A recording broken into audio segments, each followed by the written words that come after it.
আসসালামু আলাইকুম।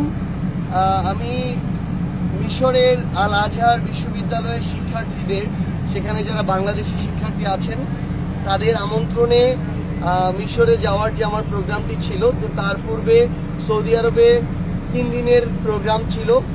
তো সেই প্রোগ্রামের একটা অংশ হিসেবে আজকে সৌদি আরবের মদিনা শহরের নিকটবর্তী একটা জায়গা, এখানে কনস্ট্রাকশনের কাজ হচ্ছে এবং আমাদের বাংলাদেশি যারা ভাইরা আছেন তারা এই কাজের সাথে সম্পৃক্ত।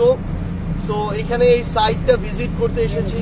অনেক বড় একটা সাইট, এই সাইটে কাজ চলছে এখানে। তো আমরা আসলে এখানে এসে তাদের যে সমস্যাগুলো, সেই সমস্যাগুলো শোনার জন্য এই জায়গাটাতে আসা। এখন সামগ্রিকভাবে গুরুত্বপূর্ণ অনেকগুলো সমস্যা আছে, যে এই সমস্যাগুলো সবার সামনে তুলে ধরাটা অনেক বেশি জরুরি। তো এই জন্য আসলে এই ভিডিওটা করা। আমাদের এখানে এই শ্রমিক ভাইরা তারা আসেন, দেখা যায় বিভিন্ন এজেন্সির মাধ্যমে আসেন, কিন্তু অধিকাংশ এজেন্সি এখানে প্রতারণার ভূমিকায় থাকে। ভারত থেকে আমাদের একজন শ্রমিক ভাই আসতে 60-70 হাজার টাকা, সর্বোচ্চ 1 লাখ টাকা খরচ হয়, কিন্তু আমাদের ভাইরা প্রায় 5-6 লাখ টাকা খরচ করে এই দেশে আসেন। তারা যে ওয়ার্ক পারমিট পায়, আকামা যেটাকে বলে, সর্বোচ্চ 3 মাসের থাকে, 2-1 হাতে গোনা 6 মাসের থাকে, কিন্তু যখন এটা শেষ হয় তারা প্রত্যেক অবৈধ হয়ে যায়। এই যে এত টাকা, তাদের যে পরিবার, এই মুখ নিয়ে কিন্তু তাদের ফিরে যাওয়ার মতো অবস্থা থাকে না। তাদের অবৈধভাবে এভাবে ঘোরা লাগে। তারা যদি পুলিশের হাতে কোনো সময় পড়ে, তাদের বছরের পর বছর জেলে থাকার সম্ভাবনা তৈরি হয়। এটা হলো 1 নম্বর সমস্যা। তাহলে এখানে 2টা মেইন, যে এই এজেন্সিগুলো প্রতারণা করে এবং তারা তাদের জায়গা থেকে অনেক বেশি টাকা হাতিয়ে নেয়। এই ক্ষেত্রে যদি সরকার অন্যান্য দেশের মতো, ভারত বলি, ইন্দোনেশিয়া, মালয়েশিয়া, এই দেশগুলোর মতো যদি তাদের অধীনে সরাসরি আমাদের এই শ্রমিকদেরকে রিক্রুট করার যে ব্যবস্থাটা বিভিন্ন দেশে এটা করতো, তাহলে তাদের এই জীবনের নিরাপত্তাটা থাকতো, তাদের চাকরির নিরাপত্তা থাকতো এবং তারা তাদের জায়গা থেকে এই যে এত টাকা, ঘর বাড়ি বিভিন্ন কিছু বন্ধক রেখে এভাবে এখানে কষ্ট করতে আসতে হতো না।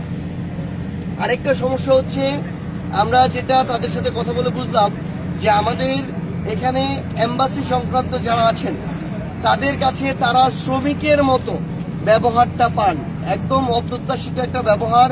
বিশেষত এখানে আমাদের সৌদি এম্বাসিতে যারা আছেন, আমরা তাদের কাছে আহ্বান জানাবো যে বাংলাদেশের যে সকল মানুষের ঘামের টাকায় আমাদের, আপনাদের বা সরকারি যারা আছেন কর্মকর্তা কর্মচারী, তাদের বেতন হয়, তাদেরকে ততটুকু রেসপেক্ট করতে আমরা যেন শিখি এবং তাদের প্রাপ্য সেবাটুকু ভালো ব্যবহারের মাধ্যমে আমরা যেন তাদেরকে বুঝিয়ে দিই। আরেকটি বিষয় হচ্ছে তাদের বেতনের বিষয় নিয়ে। আমরা এখানে দেখলাম যে সৌদিতে কারো কারো বেতন 300 রিয়াল, 400 রিয়ালও আছে, 500 রিয়ালও বেতন আছে। তো এই একটা অবস্থায় 2025 সালে দাঁড়িয়ে সৌদির মতো একটা দেশে কারো বেতন যদি 10 থেকে 15 হাজার বাংলা টাকা হয়, তার দ্বারা তো এখানে নিজেই চলা সম্ভব না। সেখানে বাংলাদেশে পাঠাবে কি, আর মানুষের পরিবারের মানুষদের মুখে হাসি ফুটাবে কি? আরেকটা সমস্যা হচ্ছে, এখানে আমাদের অনেক মানুষ আছে, অনেক ভাই আছে যারা আসছে 6 মাস হয়ে গেছে, কিন্তু ঠিক মতো 3 মাসেরও বেতন পায় নাই। আমি গতদিন একজন ভাইয়ের সাথে কথা বলেছি, 6 মাস আসার হয়েছে, এখন পর্যন্ত তাকে 1 মাসের বেতন দেওয়া হয় নাই। তো এই জায়গায় এম্বাসি থেকে এবং সরকারের পক্ষ থেকে কোনো স্টেপস নাই, কারণ তারা বলে তারা এগুলোর সাথে সম্পৃক্ত না সরাসরি। তো এভাবে সরকার একজন নাগরিকের দায়িত্বকে অস্বীকার করতে পারে না। আমরা আমাদের জায়গা থেকে আহ্বান করব, এই সামগ্রিকভাবে আমাদের যে শ্রমিক ভাইরা থেকে শুরু করে আমাদের বাংলাদেশের যে নাগরিকরা এই দেশে আসেন, যারা রেমিটেন্স পাঠান, তাদেরকে রেমিটেন্স যোদ্ধার যে মূল্যটা, মর্যাদাটা, সেটা দিতে হবে। কয়েকদিন আগে এখানে অ্যাক্সিডেন্ট হয়ে আমাদের একজন শ্রমিক ভাই মারা গিয়েছেন একটা এরকম সাইটে কাজ চলার সময়, তার লাশটা পর্যন্ত খুঁজে পাওয়া যায় নাই। এবং যারা এই ঘটনা ঘটিয়েছে তাদেরকে যে জবাবদিহিতার আওতায় আনবে এইরকমও কোনো সুযোগ নাই এবং কেউ এটাতে সহযোগিতা করেনি।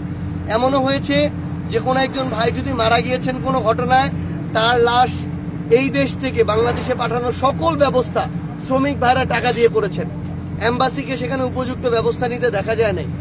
তো যাদের রেমিটেন্সের টাকার উপরে বাংলাদেশের ভিত্তিটা দাঁড়িয়ে আছে, তাদের প্রতি বাংলাদেশের দায়িত্বের যদি এই অবস্থা হয়, তাহলে বাংলাদেশের অগ্রগতি কখনো সম্ভব নয়।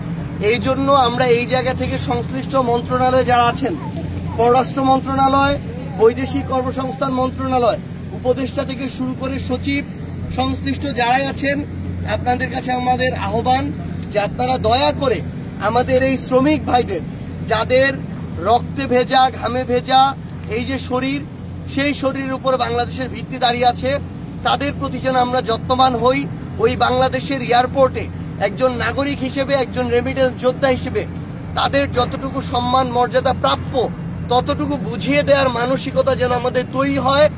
যারা এটা করবে না, এয়ারপোর্টের ওই কর্মকর্তা কর্মচারী যারা আছেন, তাদের ওইখানে থাকার কোনো বিন্দুমাত্র অধিকার নাই।